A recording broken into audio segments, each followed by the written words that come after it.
Shit, Torp here. Woohoo.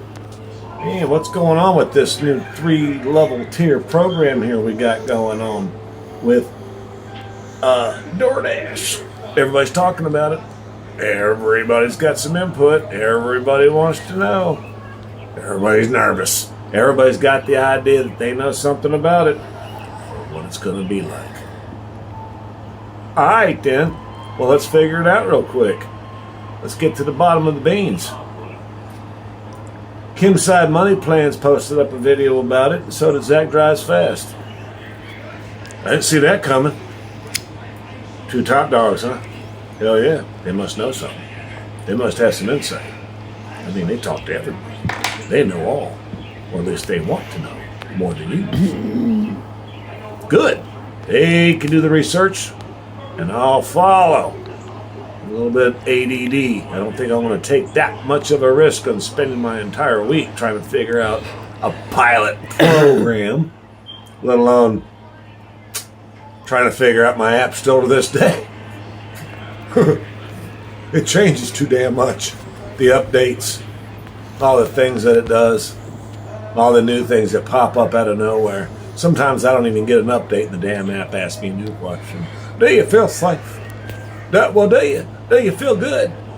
Do you feel warm and fuzzy on the inside after dropping off that there order, sir? Ma'am, whatever the case may be. You non-binary person, you. I don't know either. What does feeling safe got to do with it anyways? We have a risque job. We can wreck our car.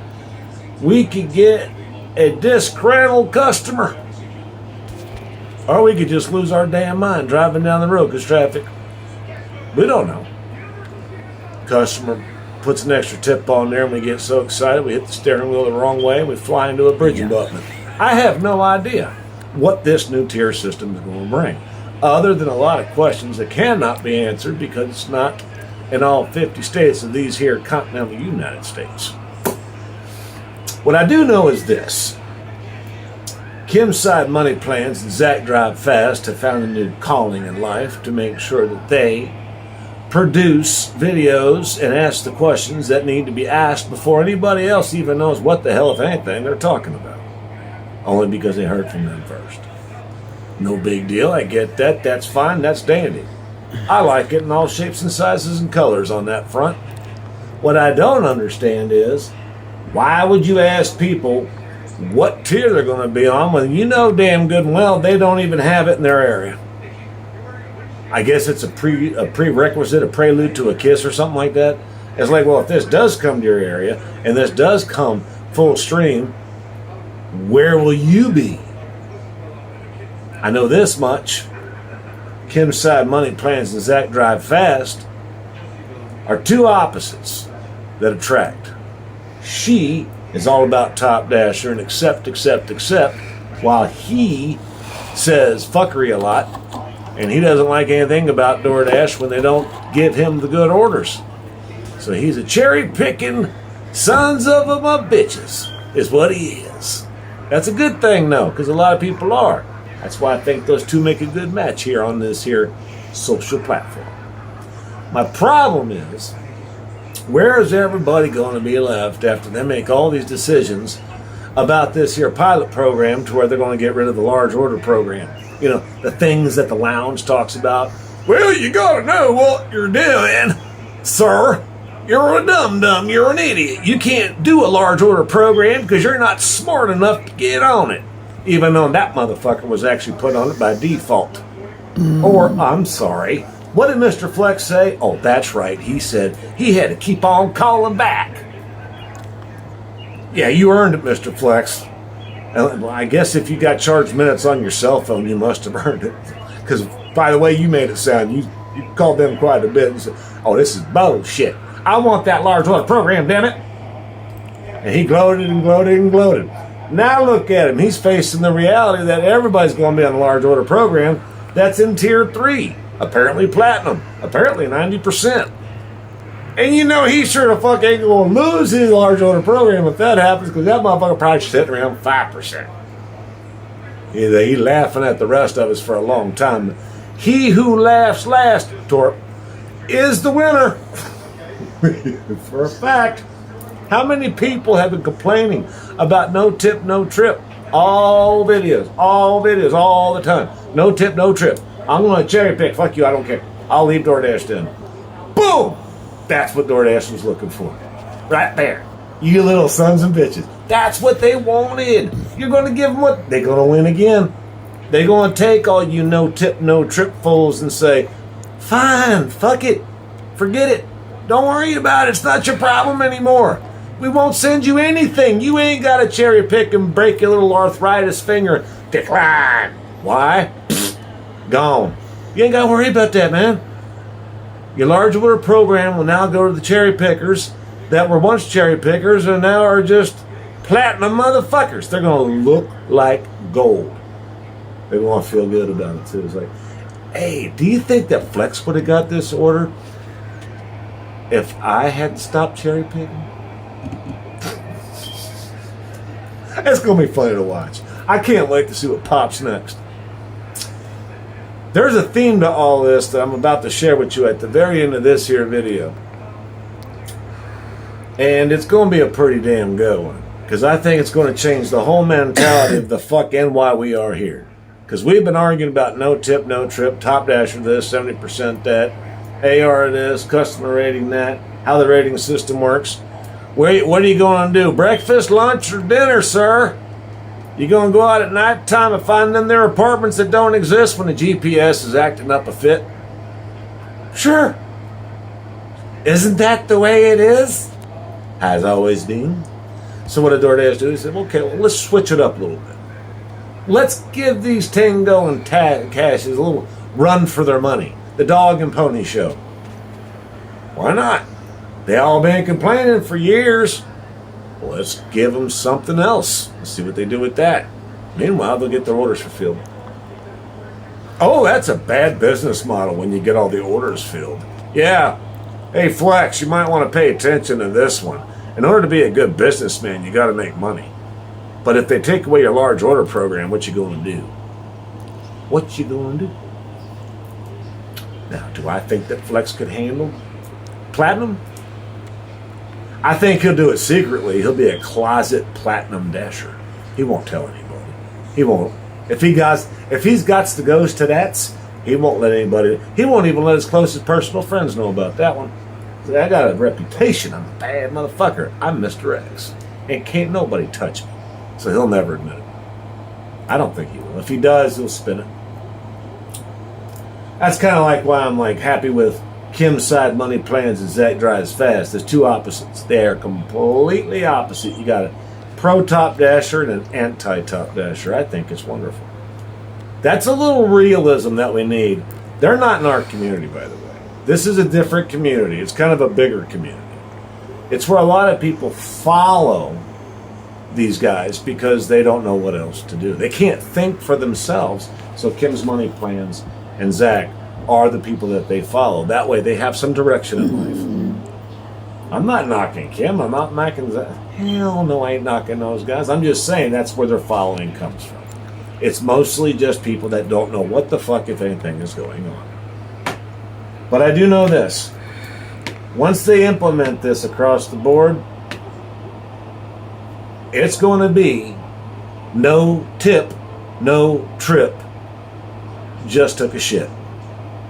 Because that's exactly what's going to happen to everybody that's a cherry picker. Their app is going to take a shit. They're not going to have any content either. I'll be honest with you, it might be worse than being deactivated. At least when you get deactivated, you got something to talk about. You got something to rout up the herd. It's unfair. I screwed up, but it's unfair.